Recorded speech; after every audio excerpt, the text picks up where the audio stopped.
We're always seeking to better understand our users. We want to engage with them, and then quickly uncover meaningful insights that we can confidently move forward with.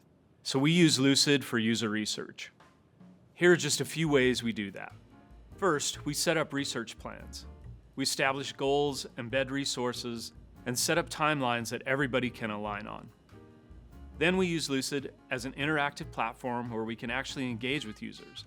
We might have users follow a path where they can answer questions, sometimes giving feedback directly on prototypes.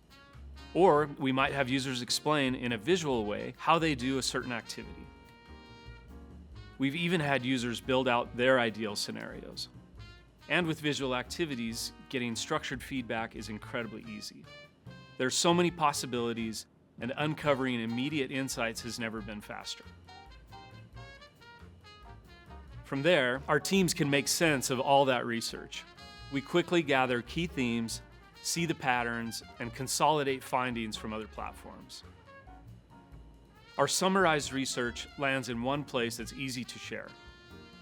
Stakeholders can easily comprehend the findings, and Scrum teams can quickly move those insights into action. When we use Lucid for research, we actively engage with our users. That gets us deeper insights, and we're able to expedite those findings into our products faster than ever before.